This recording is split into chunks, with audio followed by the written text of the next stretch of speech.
You're listening to the Proletariats Paradigm. I'm Ollie Christie and I'm pleased to be back for another day. And I'm your co-host, Henry Ainley. We're here with a very exciting guest. Yes, E. we Nelson, are. one of the world-leading experts on Howard's End by E.M Forster.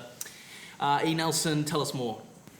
Well, what we're looking at today is E.M Forster's novel, Howard's End, and in particular what we're looking at is going to be looking at Leonard Bast's umbrella and what that symbolises about proto-feminism, Marxism, and also about the water symbolism in Howard's End about poverty.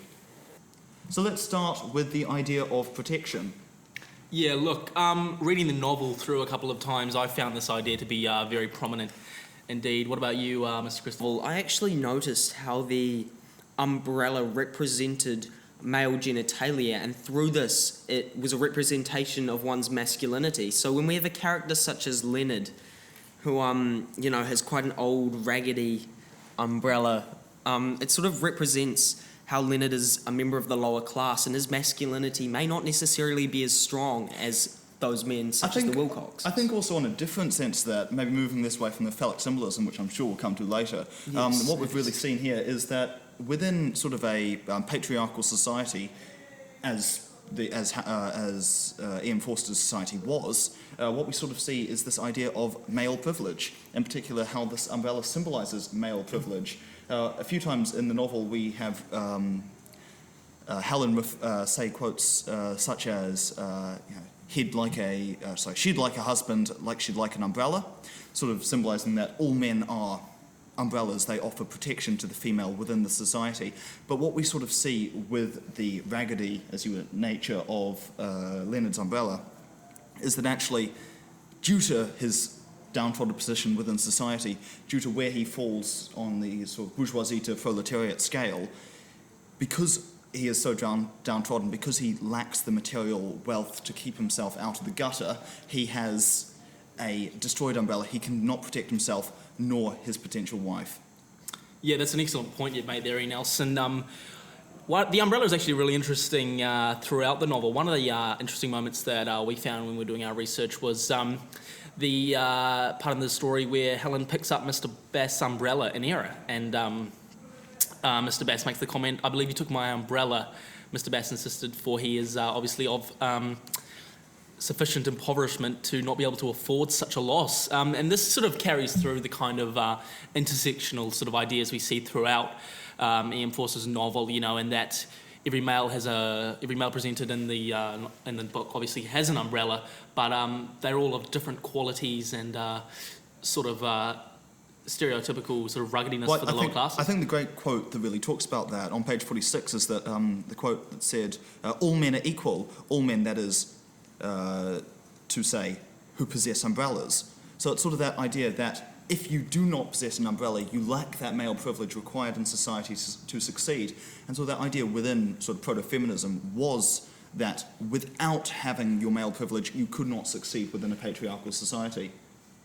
And then sort of tying that back into a symbol that Forster uses quite often, which is the idea of water, the idea of rain, just generally being a symbol of poverty. At a few times we look at sort of the symbolism of the abyss and also the symbol of the cliffs, and sort of the image that sticks in my mind, which I'm sure you guys all agree on here, is quite pertinent, is that you've got the two cliffs, one of materialism, one of idealism, and they're both sort of raised off the plain. They are obviously lifted as cliffs are above the water, and that lift is the material that they hold, or the ideals that they hold, keeps them out of this poverty line, whereas Paul Leonard is inside the abyss, or as he said himself, he was on the verge of the abyss. And he's there, and there's water at the bottom of this. Yeah, that's an interesting point. If we may, I'd like to move on to the phallic symbols represented by Would I just be able to quickly make a comment about what he said about the sort of crevasse and the two cliffs kind of thing? I think that's a really interesting way of putting it. But sort of tying it back to the umbrella then, just for a few seconds before we move on to phallic symbolism. Fair enough. Is the idea that this water was poverty, and then obviously an umbrella protects you from rain, from water falling. Certainly does. And so if we're looking at sort of this idea that male privilege is what keeps you out of the poverty line, we think about Leonard's umbrella being filled with holes. what we see is that the poverty leaks through onto him. He gets drenched by this. It gives the illusion that he's protected because he is a male within a patriarchal society. But due to the fact that he is in such a low social standing, means that no matter how great the illusion is that he is protected, he in no way is. Yes. Could that potentially have sexual connotations? Well, I mean, to an extent, yes, strangely enough.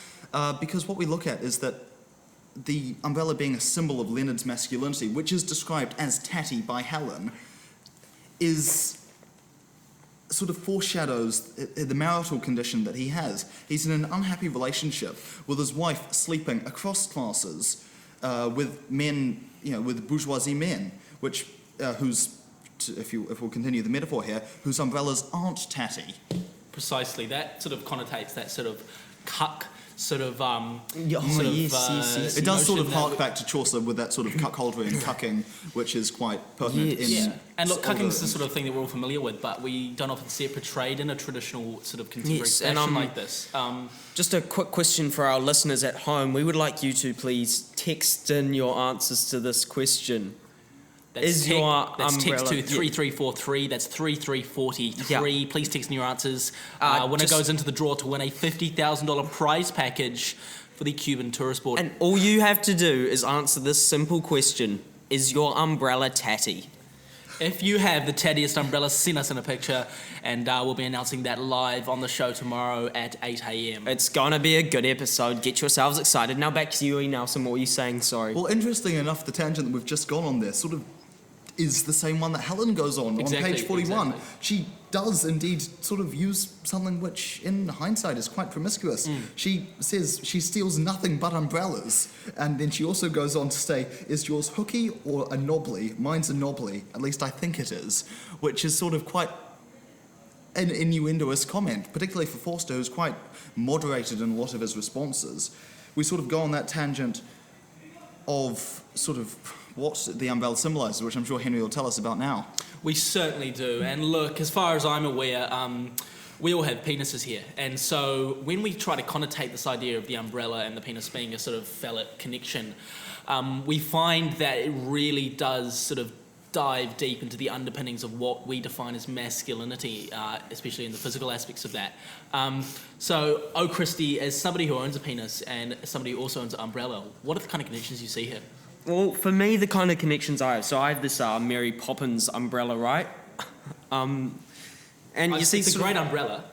Yeah, it's a great umbrella. It's a very nice umbrella, and I think for me, part of my masculinity is represented through my performing arts, that side of me. So my umbrella also reflects that. So I think that sort of ties in really nicely with my masculinity, and also not to mention the fact that it is a very long, broad, well-shaped umbrella. Well, it's good to have a long, broad, and well-shaped umbrella in order to get the maximum coverage. It's a bit like how it's portrayed in the book, which E. Nelson's like to move on. You've got another point here about how this umbrella sort of... Well, yes, I do. I mean, as much as I really would like to steer away from that sort of line of conversation in this podcast, I think that looking towards page 40, we do actually see some of Leonard's concerns about how his umbrella will be treated being addressed here. I mean, he says, I suppose my umbrella will be all right. I don't really mind about it. I think about the music instead. I hope my umbrella will be all right. He's constantly fixated on where his umbrella is and the condition it's in, because it's been stolen. Yeah. For example, his symbol of masculinity, his symbol of male pride, his symbol of protection has been taken by an upper-class woman, which he has no control over. He loses all control. He loses all ability to take control of his umbrella, of his masculinity, of his manhood. Yes, look, now I'm just looking at the time, and I think we're running short. Up next we have ZM, so stick around for that if you guys are interested. But yeah, no, it's been a great podcast. Thank you for having on the show today, E. Nelson. It's been a pleasure, great to mate. talk to you, mate. Absolute really pleasure. has. I've loved talking about all topics from umbrellas to penises to cuckoldery. It's been fantastic. Your insight on this kind of thing is just unprecedented. Yeah. So, anyways, guys, thank you for listening into today's podcast. Thanks a lot, fellas. And we'll be back tomorrow, 4:30 a.m.